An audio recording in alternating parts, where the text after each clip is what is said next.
Podemos nos sentar.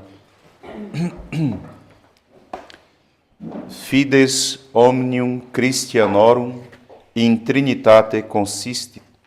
São Cesário de Arles foi quem dizia isso. A fé dos cristãos consiste na Trindade.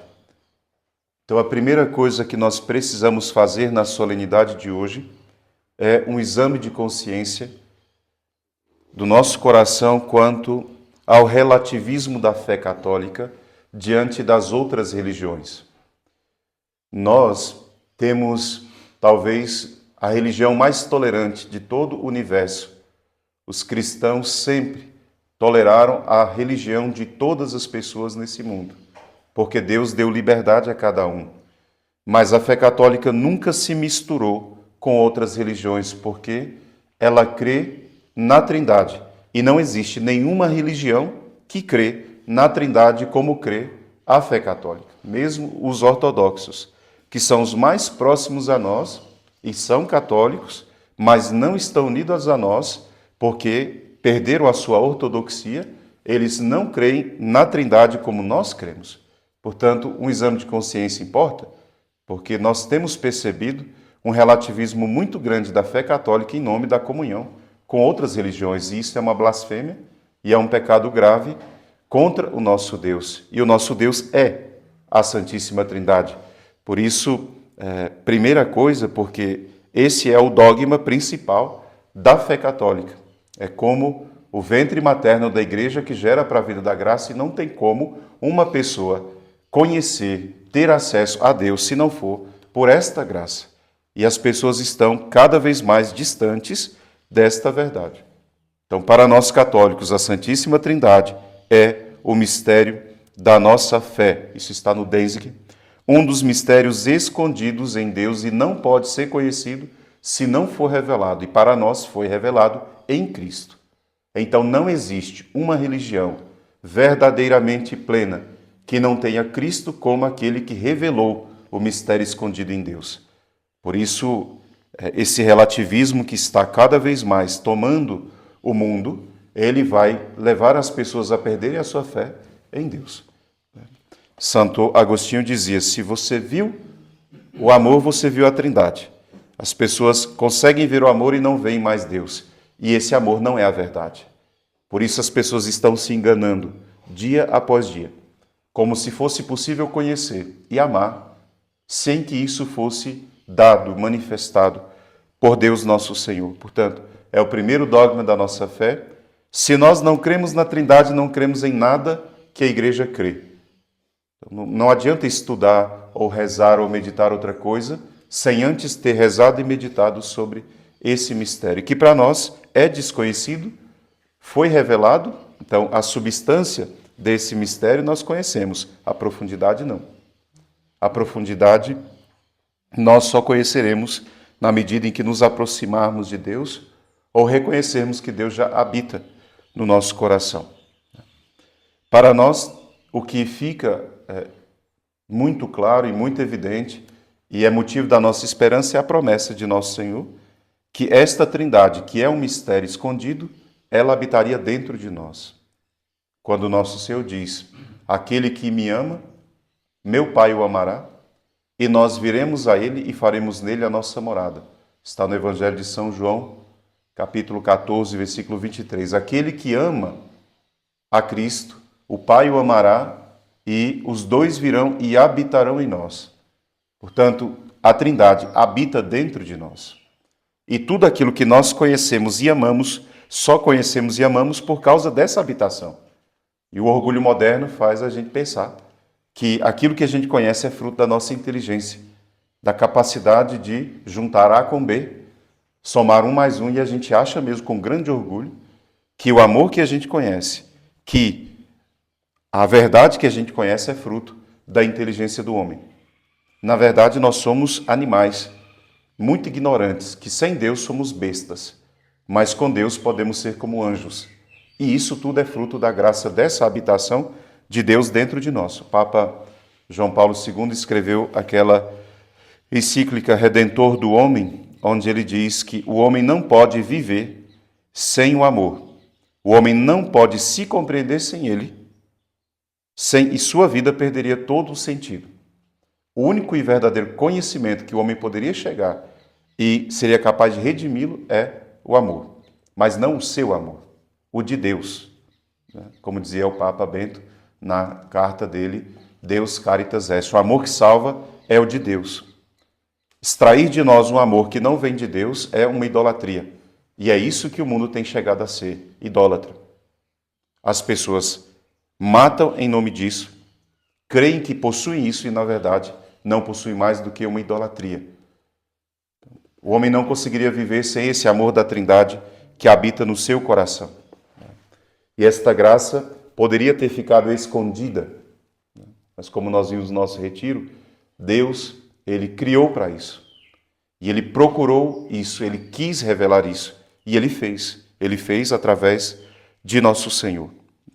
Na primeira leitura de hoje, tem uma passagem muito bonita quando fala da sabedoria de Deus, que é uma pessoa, e ela se encarnou, é Jesus, e ele diz assim, eu estava, não é, antes de tudo, antes da fundação de tudo, eu fui gerado, antes de tudo, e em um determinado momento ele diz assim, quando Deus começou a colocar as bases do mundo, eu estava lá como um mestre de obras, eu estava ao seu lado como um mestre de obras. E ele foi modelando todas as coisas, o Pai modelando todas as coisas, através desse mestre de obras. Nós que lidamos com todas essas reformas, vamos percebendo quanta sabedoria existe no coração de quem tem esse dom, porque ele vê uma coisa bruta e ele vai lá e dá perfeição àquela coisa. Pode dar harmonia àquela coisa. O mestre de obras é aquela pessoa em quem se deveria confiar, né? Porque ele vê o que você não vê. Ele já tem na mente dele a forma das coisas e Deus, nosso Senhor, fez isso olhando para Jesus. Tudo foi feito no molde desta sabedoria. E o demônio trabalhou para que tudo se tornasse feio, tudo se tornasse perturbado, desesperador. Então o ser humano olha para si hoje e ele vê tanta imperfeição que ele chega a blasfemar contra Deus e dizer, por que Deus me criou tão imperfeito, tão miserável, tão fraco, enquanto no contrário nós somos belos, nós somos frutos da sabedoria, nós somos capazes, fortes, nós damos conta, nós seremos como deuses. E o demônio trabalhou pelo contrário disso, para que nós percebêssemos uma feiura, como se Deus tivesse criado algo imperfeito e feio. No entanto, a Bíblia diz que quando Deus criou, tudo era muito belo. E era muito belo, porque era exatamente fruto desta sabedoria que é Cristo.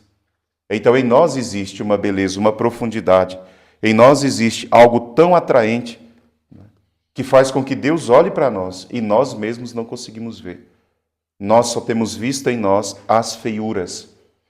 E ao primeiro sinal, né, de bondade e de verdadeira capacidade, nós começamos a duvidar. Quando nós olhamos para nós e começamos a nos amar um pouquinho, a gente já acha que está, na verdade, se enganando, porque eu sou muito pecador, eu sou muito miserável, eu sou muito feio, o mundo, os homens são monstros, a humanidade não presta, enquanto, na verdade, Deus criou tudo através desse mestre de obras aqui. Então, ou Jesus criou coisas, Deus criou coisas imperfeitas olhando para Cristo, então Cristo seria imperfeito, ou Deus criou tudo muito belo e muito bom e nós não conseguimos enxergar, porque o demônio nos tornou feios, incapazes, medrosos, covardes, sem discernimento nenhum, perturbados e desesperados. Quanto o Salmo de hoje diz, né? O que é o homem? Para que Deus o olhe tanto assim, se lembre dele e o trate com tanto carinho? Porque olhando para nós, nós não vemos o que Deus vê. E, no entanto, está em nós. Deus vê o Filho dele e ama o Filho dele em nós. E nós não vemos nada disso. Nós só vemos feiura, nós só vemos maldade, nosso coração, mentira, falsidade, fingimento. E Deus, nosso Senhor, nos salva. O Davi, que foi tão feio, humanamente falando, foi tão belo, interiormente falando, ao ponto de Deus falar que não existia ninguém, nem um rei, que fosse como Davi, que era um rei segundo o seu coração. Davi, exteriormente tão miserável, sujo e feio, e dentro tão belo e tão profundo. E Deus vê o que está dentro do coração de Davi e diz isso. E o Davi aqui pergunta, Senhor, o que é o homem? Para dele vos lembrardes tanto assim, o tratardes com tanto carinho, porque o Senhor ama tanto o homem. Porque Deus nos ama tanto e nós não nos amamos? Porque nós nos olhamos com os olhos do demônio, que é feio e sujo, e não conseguimos nos olhar com os olhos de Deus, que só vê em nós aquilo que Ele criou. Se Deus visse em nós aquilo que Ele não criou, e nós não tivéssemos a representação de Deus em nós, e o amor de Deus em nós, nós já teríamos sido derrotados por nós mesmos. No entanto, o salmista diz, e esta é a verdade, nós somos a expressão da beleza de Deus na criação, e no entanto parecemos o contrário disso. Deus tanto nos ama, porque ama o Filho dele em nós. O que está em nós e que não morre é a nossa origem, aquilo que Deus colocou como um selo no nosso coração. Esse também é um momento de meditar sobre isso. Nós perdemos a esperança, foi pelo orgulho, não foi pelo pecado. Porque nosso Senhor, quando nos criou, nós fomos pensados seres perfeitos, mas perfeitos não porque não seríamos capazes de pecar, porque Deus colocou a capacidade de pecar em nós, pela liberdade. Seríamos perfeitos pela capacidade de conhecê-lo, porque Ele também colocou em nós a capacidade de conhecê-lo. E é isso que Ele prometeu. Por isso, a razão da nossa esperança não é a nossa perfeição, mas a capacidade de conhecer aquele que é perfeito. E nós, em algum momento da história, voltamos o nosso coração com tanto orgulho e tanta vaidade para nós mesmos, que nós colocamos em nós a nossa esperança. Como se nós fôssemos capazes de ser perfeitos. Tem gente que luta tanto contra o pecado, mas luta com orgulho. São perfeitinhos segundo a sua própria mentalidade, mas não sabe se Deus verdadeiramente se agrada do seu coração. Porque o orgulho e a vaidade Deus rejeita. Então nós invertemos os papéis. Nós nos olhamos, vemos uma feiura e queremos a perfeição. Trabalhamos pela perfeição e no fim nos distanciamos de Deus, pela feiura do orgulho. O que nos levou para longe de Deus não foi o pecado.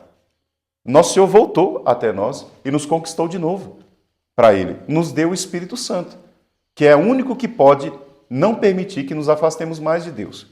E, no entanto, em algum momento o demônio veio e disse ao homem que ele deveria chegar a isso pela própria capacidade dele. E nesse racionalismo, nesse ensimesmamento, nós entramos no desespero atual. Porque por mais esperança que a gente tenha em nós mesmos, a única prova que nós temos é que nós, depois de muita coisa conquistada, podemos perder tudo num piscar de olhos, por causa do nosso orgulho. A perda da esperança nesse tempo é fruto da perda do conhecimento de Deus, mas também do conhecimento de si mesmo. Nós não nos vemos em Deus. Nós vemos uma coisa que a gente inventou. Nós mesmos não conseguimos nos enxergar em Deus. E, no entanto, Deus habita dentro de nós. Santo Agostinho diz, o homem gosta muito de fazer passeios para ver o barulho dos rios, para sentir o vento passando. Mas o passeio interior ninguém quer fazer. E ele mesmo disse, eu demorei 30 anos para fazer.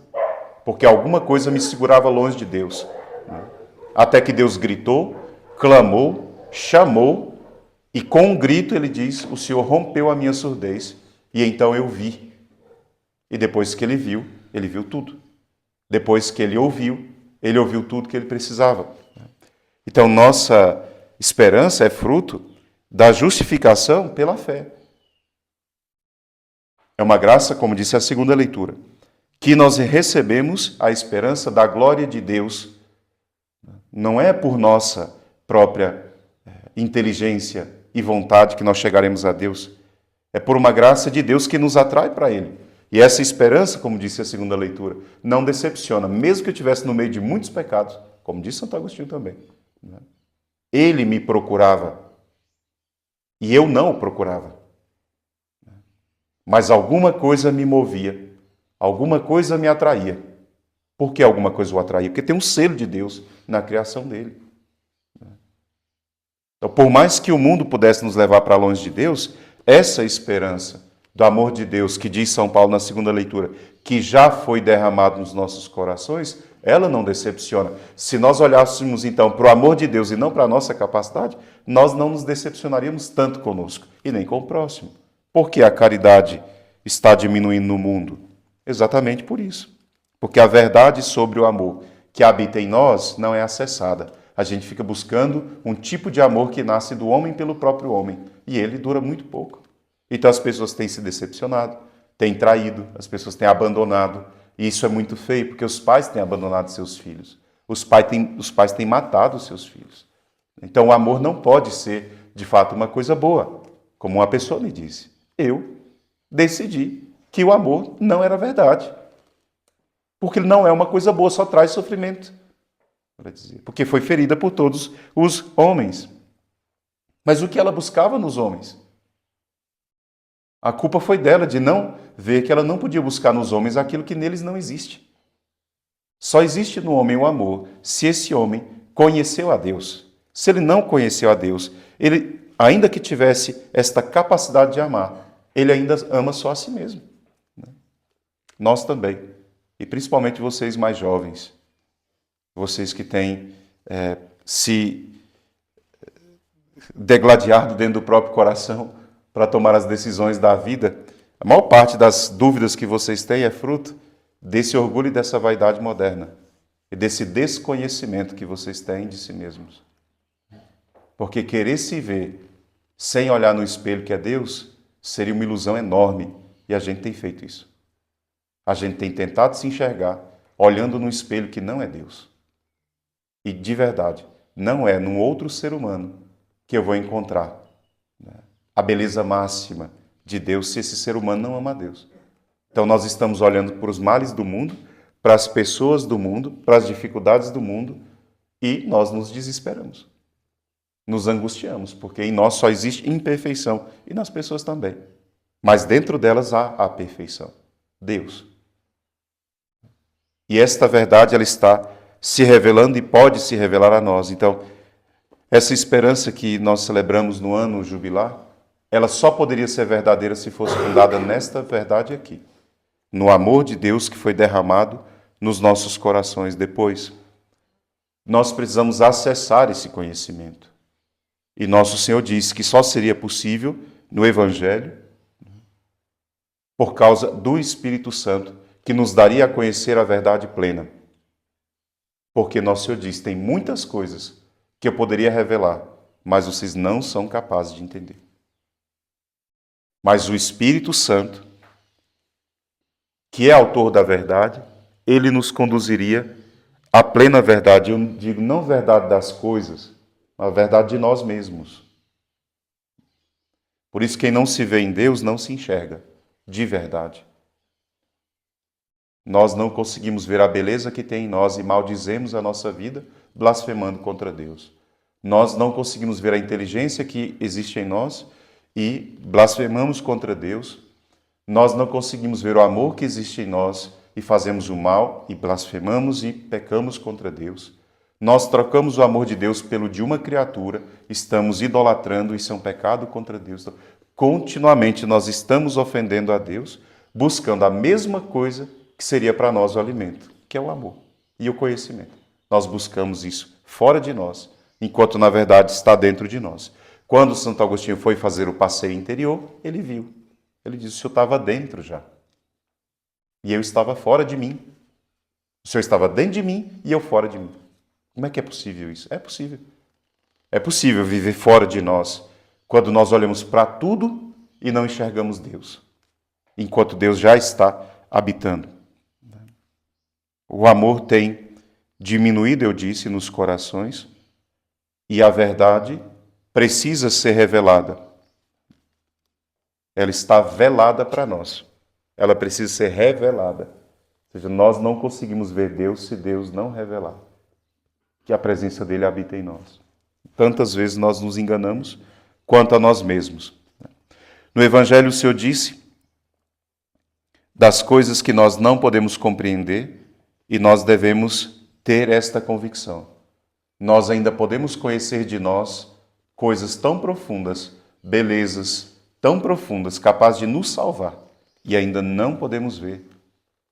E nós temos que pedir a graça de ver. Então, abandonar o orgulho e a vaidade desse tempo e fazer como Davi, que não tem medo de falar publicamente: Senhor, tem misericórdia de mim, lava-me porque eu sou sujo. E ele vai falando. Se o Senhor fizer, eu me tornarei mais branco do que a neve. Se eu fizer, eu não dou conta. Mas se o Senhor me lavar, eu serei mais branco do que a neve. Um homem que era sujo, mas que não teve problema nenhum em dizer publicamente que ele era um miserável. Hoje nós, para dizer que somos miseráveis, engasgamos, entalamos até diante do padre. Temos coragem de dizer nem para o padre que nós somos miseráveis, veja lá dizer para o mundo, que nos espera uma perfeição tão imensa. As pessoas, nossos pais. Ai, meu Deus, eu tenho medo de decepcionar meus pais. Eu tenho medo de decepcionar meu namorado. Eu tenho medo de decepcionar meu marido. Ai, eu tenho medo de decepcionar as pessoas que me amam. Isso é idolatria. E aí nós atribuímos a nós o que é fruto da Trindade. Quando a gente consegue amar alguém, cuidar de alguém, zelar por alguém, fazer o bem para alguém, a gente enche o peito e fica feliz porque eu fiz, eu amei, eu cuidei, eu fui fiel à minha esposa, eu fui não sei o quê, eu fui não sei o quê. Enquanto, na verdade, era Deus em nós fazendo, Deus em nós habitando e agindo. A Santa Catarina de Sena disse assim: Vós, Trindade eterna, sois um mar tão profundo, no qual quanto mais penetro, mais descubro, quanto mais descubro, mais vos procuro. O que nós temos que saber é se nós estamos, pelo menos como Santo Agostinho quis, fazendo um passeio interior para ver Deus em nós. Se nós estamos fazendo isso na oração, se nós não estamos fazendo em momento nenhum, a única coisa que vai sobrar para nós é o desespero. Porque nós recebemos muitas graças, nós aprendemos muito sobre Deus, nada fica na nossa cabeça.